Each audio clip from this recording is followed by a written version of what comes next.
का मेरे YouTube channel ज्योति Dubey GS classes में। तो अगर आप सीटेट की तैयारी कर रहे हैं तो ये वीडियो आपके लिए ही होने वाली है। और प्लीज़ वीडियो को बिल्कुल भी स्किप ना करें, वीडियो को पूरा देखें। 5 से 6 मिनट की वीडियो होने वाली है। चलिए स्टार्ट करते हैं। और वीडियो को ज़्यादा से ज़्यादा शेयर कर दें, लाइक कर दें और चैनल को सब्सक्राइब कर दें। तो चलिए स्टार्ट करते हैं। हमारा आज का टॉपिक है सीडीपी का पहला प्रश्न जो है क्या है, शिक्षण का विकासात्मक परिप्रेक्ष्य शिक्षकों से मांग करता है कि वे क्या करता है। मैंने पहले आपको बता रखा है, कठोर अनुशासन जहाँ भी दिखे वो आंसर नहीं होगा, गलत कर देंगे सीधे। दूसरा देखते हैं, विकासात्मक कारकों के ज्ञान के अनुसार। हाँ, ये हो सकता है, लेकिन अभी आगे पढ़ लेते हैं। विकास विभिन्न विकासात्मक अवस्था वाले बच्चों के साथ समान रूप नहीं। सभी बच्चे एक समान रूप से नहीं सीखते हैं, तो उनको समान रूप से व्यवहार नहीं करना। ठीक है, ये भी मैंने आपको बता रखा है पिछले वीडियो में, तो ये भी गलत हो जाएगा। और आगे क्या है, इस प्रकार का अधिगम उपलब्ध कराएं जिसका परिणाम केवल देखिए, केवल आ गया सीडीपी में, केवल का कोई स्थान नहीं होता, ये भी गलत हो जाएगा। ठीक, इसका आंसर सीधे आ गया ऑप्शन नंबर बी। सीडीपी का सबसे अच्छा तरीका ये है लगाने का, या फिर पेडागोजी का, कि आप एलिमिनेट करके क्वेश्चन लगाएंगे तो आपका 100% सही होने के चांस रहते हैं। ठीक है, देखिए इसमें ऑप्शन नंबर बी दिया हुआ है। आगे बढ़ते हैं। दूसरा प्रश्न है, शिक्षार्थी तब तक नहीं सीख सकते जब तक, ठीक है, उन्हें शिक्षा के सामाजिक उद्देश्यों की आवश्यकता के अनुरूप ना पढ़ाया जाए। ठीक है, तो ये नहीं हो सकता, सामाजिक उद्देश्य की आवश्यकता के अनुसार ही पढ़ाया जाता है। ठीक है, तो ये तो नहीं होगा। उन्हें यह पता ना हो कि जो तथ्य उन्हें पढ़ाए गए हैं निकट भविष्य में उनका किया गया परीक्षण, ये भी नहीं होगा, ये भी ऑप्शन नंबर सी इसका आंसर सही है। वे सीखने के लिए तैयार ना हो। ठीक है, जब तक बच्चे सीखने के लिए तैयार नहीं रहेंगे वो कुछ भी नहीं सीख सकते हैं। तो पहले बच्चों को तैयार करना है सीखने के लिए, उसके बाद ही उन्हें कुछ सिखाना है। ठीक है, चलिए आगे बढ़ते हैं। नेक्स्ट क्वेश्चन है हमारा, सामाजिक अधिगम का सिद्धांत निम्नलिखित में से किस घटक पर बल देता है। ठीक है, तो हमारा देता है पोषण पर। ठीक है, सामाजिक घटक का जो सिद्धांत है वो देता है हमारा किस पे, पोषण पे। ठीक, आगे बढ़ते हैं। और देखिए इसमें ये दिया हुआ एक्सप्लेनेशन, अल्बर्ट बंडूरा ने सामाजिक अधिगम का सिद्धांत दिया। ठीक है, आप सभी को पता ही होगा, आप लोगों ने थ्योरी पढ़ा होगा। ठीक, इस प्रकार के अधिगम में बालक सामाजिक व्यवहारों को सीखता है, दूसरों के व्यवहारों को देखकर उनके अनुरूप व्यवहार करता है, व्यवहार को अपने जीवन में उतारना, समाज द्वारा स्वीकृत व्यवहार को धारण करना और अमान्य व्यवहारों को त्यागना सामाजिक अधिगम के अंतर्गत आता है। ठीक है, ये सब थ्योरी में है। अगर आप चाहेंगे तो मैं थ्योरी का नोट्स मैं प्रोवाइड करा सकती हूँ, जो मैंने खुद का नोट्स बनाए थे। ठीक, जिससे मेरा सीटेट निकला था। तो चलिए आगे बढ़ते हैं। क्वेश्चन नंबर 4 जो है, मनोसामाजिक सिद्धांत निम्नलिखित में से किस पर बल देता है। ठीक है, तो वो देता है उद्यम के मुकाबले में हीनता का स्तर। ठीक, अगर आप ये पढ़ना चाहें पूरा जो ये दिया हुआ है तो आप स्क्रीनशॉट ले सकते हैं, या वीडियो को पॉज करके आप पढ़ सकते हैं। ठीक है, इतना टाइम नहीं है और आप लोग का टाइम बहुत कीमती है इस टाइम, तो मैं ज़्यादा टाइम नहीं लूँगी आप लोग का। आगे देखते हैं। यह तथ्य कि बच्चों को सांस्कृतिक रूप से प्रासंगिक ज्ञान की आवश्यकता होती है निम्नलिखित में से किस व्यक्ति से संबंधित है। ठीक, ये है लेव वाइगोत्स्की। ठीक, लेव वाइगोत्स्की और स्किनर। ठीक है, और क्या है बताइए, जीन पियाजे। ठीक, कोहलबर्ग। इन लोगों से हमेशा प्रश्न बनते हैं, 3-4 जो टॉपिक है, ठीक है, उनसे प्रश्न बनते ही हैं, तो आप लोग प्लीज़ देख लीजिएगा।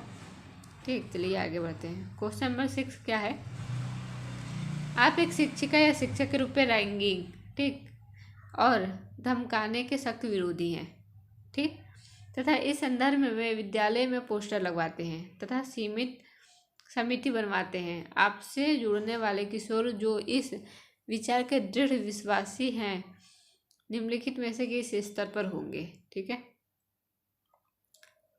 बताइए क्या होगा। इसका आंसर हो जाएगा उत्तर पारंपरिक स्तर। ठीक, इसका आंसर क्या हो जाएगा, ऑप्शन नंबर सी, जो किशोर लैंगिक और धमकाने के सख्त विरोधी तथा किसी भी छात्र के खिलाफ हुए उत्पीड़न के विरुद्ध होते हैं, वे किशोर उत्तर पारंपरिक स्तर पर होते हैं। ठीक। क्वेश्चन नंबर 7, प्रगतिशील शिक्षा निम्नलिखित में से किस कथा से संबंधित है? प्रगतिशील शिक्षा जो होता है उस, हाँ, तो बताइए क्या आंसर होगा? इसका आंसर हो जाएगा ऑप्शन नंबर बी, ज्ञान प्रत्यक्ष अनुभव और सहयोग से उत्पन्न होता है। ठीक है, आप सभी को पता ही है कि जो हम अनुभव करते हैं, कोई भी होगा, ठीक है, जो भी हम अनुभव करते हैं वो ज़्यादा हम अपने प्रयोग में ला सकते हैं बजाय किसी के बताए हुए। ठीक है, आगे बढ़ते हैं। बहुबुद्धि सिद्धांत जो होता है बहुत ही महत्वपूर्ण है, तो आप लोग इसका थ्योरी देख लीजिएगा, और मैंने इसका वीडियो भी बना रखा है। ठीक, बहुबुद्धि का, और 2 पेज का है बस। ठीक, मेरे और बहुत ही सिंपल लैंग्वेज में मैंने बता रखा है, आपको एकदम क्लियर हो जाएगा, तो देखना हो। बहुबुद्धि के सिद्धांत के संदर्भ में एयरफोर्स पायलट बनने के लिए पायलट बनने के लिए निम्नलिखित में से कौन सी बुद्धि की आवश्यकता है? ठीक, तो गतिक, सिंपल सा है। ठीक, गतिक मतलब गति करना, पायलट में गति का काम ही है, तो वो हो जाएगा। भाषिक मतलब जो भाषण देते हैं टीचर वगैरह, ये सब हो जाएगा। ठीक, अंतर्वैयक्तिक और अंतरावैयक्तिक ये भी उसी में आते हैं। ठीक है, बहुबुद्धि सिद्धांत में। ठीक, तो ये 8 प्रकार के होते हैं, मैंने बता रखा है, आप देख सकते हैं जाके। बुद्धि की स्पीयरमैन परिभाषा में कारक जी है। जी क्या है? सामान्य बुद्धि, मतलब जनरल बुद्धि। जी मतलब जनरल। ठीक, जनरल का होता है सामान्य, तो ये एकदम सिंपल था, एकदम उड़ा दिए होंगे आप लोग। क्वेश्चन नंबर 10, छिपी हुई वस्तुएं ढूंढ निकालना इस बात का संकेत है कि शिशु निम्नलिखित में से किस संज्ञानात्मक कार्य में दक्षता प्राप्त करने लगा है? ठीक, जो छुपा हुआ चीज होता है वो निकालने लगता है बच्चा, तो ये वस्तु स्थायित्व में आता है। क्या आता है? वस्तु स्थायित्व में आता है। ठीक है, क्योंकि जो बच्चा होता है, ठीक, वो कोई चीज़ छिपा दीजिए तो वो जाके ढूंढ निकालता है। ठीक, ये क्वेश्चन आया हुआ है बार बार। निम्नलिखित में से कौन सा समाज में लिंग समानता का मानदंड हो सकता है? ठीक है, तो विद्यालय में पुरुष और महिला शिक्षकों की तुलना तो होता है नहीं है, आपको पता ही है, तुलना का कोई महत्व नहीं है। कक्षा 12 में लड़कों और लड़कियों द्वारा समान संख्या में प्राप्त विशिष्ट योग्यता, जी नहीं। कक्षा में 12 तक पहुंचने वाले लड़कों तथा लड़कियों की समान, इसमें भी तुलना है। क्या छात्राओं को विद्यालय से बाहर आयोजित प्रतियोगिता में भाग लेने की अनुमति दी जाती है? ये हो सकता है। ठीक है, चलिए आगे बढ़ते हैं। आगे क्या है? व्यक्तिगत अंतरों का ज्ञान शिक्षकों की मदद किस में करता है? ठीक है, व्यक्तिगत अंतरों का ज्ञान किस में करता है? अब बताएं फटाफट। ऑप्शन नंबर ए होगा, बी होगा, सी होगा, डी होगा। बताइए क्या होगा? बताइए क्या होगा? पिछड़े शिक्षार्थियों के साथ कठोर परिश्रम करने की निरर्थकता को समझने में, क्योंकि वे बाकियों के समान कभी नहीं हो सकते। ये नहीं होगा, तो इसका आंसर नंबर सीधे मैं बता देती हूँ, ऑप्शन नंबर डी होगा इसका। ठीक है, ऑप्शन नंबर डी। सभी शिक्षार्थियों की व्यक्तिगत आवश्यकताओं का आकलन करने और उसके अनुरूप उन्हें पढ़ाने में। ठीक, व्यक्तिगत विभिन्नता के आधार पर ही हमको पढ़ाना है स्कूल में। ठीक है, तो ये आपको ध्यान में रखना है। सीखने के लिए आकलन है। सीखने के लिए आकलन क्या है? बताइए, सीखने के लिए आकलन क्या है? तो इसका हो जाएगा ऑप्शन नंबर ए, अभिप्रेरणा, मतलब मोटिवेशन। ठीक, मोटिवेशन, हम मोटिवेट बच्चों करेंगे तो वो जल्दी सीखते हैं। विद्यालय आधारित आकलन है। क्वेश्चन नंबर 14, विद्यालय आधारित आकलन क्या है? तो ऑप्शन नंबर सी हो जाएगा, रचनात्मक प्रतिपुष्टि उपलब्ध कराते हुए सीखने में संवर्धन करता है। ठीक है, क्वेश्चन नंबर 14, कक्षा में शिक्षार्थियों से कहा गया कि वे अपने समाज के लिए क्या कर सकते हैं। इसे दर्शाने के लिए एक नोटबुक में अपने कार्य की विविध शिल्प कृतियों को संयोजित करें। यह किस प्रकार की गतिविधि है? ठीक, बच्चों को क्या कहा गया? कहा गया कि समाज के लिए वो क्या कर सकते हैं, इसे दर्शाने के लिए एक नोटबुक में अपनी कार्यविधि वो करें। तो इसका आंसर पोर्टफोलियो।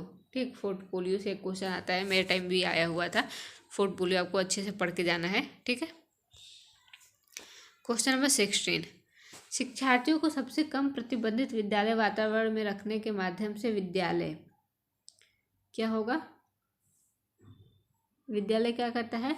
तो विद्यालय का ऑप्शन नंबर डी, दूसरे बच्चों को संवेदनशील बनाता है कि वे अलाभान्वित बच्चों को दबाए नहीं, उन्हें नीचा ना दिखाए, ठीक। बच्चों को ये सिखाया जाता है कि जो दूसरे बच्चे हैं उनको वो नीचा ना दिखाएं, उनके प्रति वो संवेदनशील रहे, ठीक।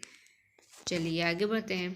क्वेश्चन नंबर 17, एकाग्रता समय के साथ मेल बैठाने के लिए एक दत्त कार्य को पूरा करने के लिए आवंटित समय को घटाना और चरणबद्ध तरीके से इस एकाग्रता समय को बढ़ाना निम्नलिखित में से किस प्रकार के विकार के निपटने के लिए सर्वाधिक उपयुक्त है?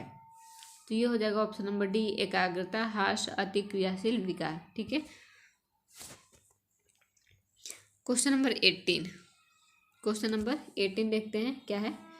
निम्नलिखित में से कौन सा उपागम अशांतकारी व्यवहार संबंधी विकार वाले बच्चों के लिए व्यवहार करने के लिए बच्चों को उसके आसपास के लोगों और सामाजिक संस्थाओं के साथ अंतःक्रिया करने का सुझाव देती है? तो इसका आंसर हो जाएगा ऑप्शन नंबर बी, पर्यावरणीय, ठीक है। रेन जूली प्रतिभाशाली की अपनी परिभाषा के लिए जाने जाते हैं। रेन जूली प्रतिभाशाली इसके लिए जाने जाते हैं? त्रिवृत्ति परिभाषा, ठीक है। कहाँ? ऑप्शन नंबर सी, त्रिवृत्ति, ठीक। लास्ट क्वेश्चन 20 क्वेश्चन है, प्रतिभाशाली शिक्षार्थियों के लिए क्या होगा? अभी क्षमता को कौशल के रूप में समझना सही है। प्रगति के निरीक्षण करने की आवश्यकता नहीं है, शिक्षक को अनुकूल करना, ठीक है जी, ये होगा। शिक्षक को अनुकूल रखना चाहिए जिससे शिक्षार्थी में बदलाव आता है, ठीक है। क्या होता चाहिए? ऑप्शन नंबर सी इसका राइट आंसर है, शिक्षक को अनुकूल करना चाहिए जिससे शिक्षार्थी में बदलाव आता है, ठीक। तो इसका आंसर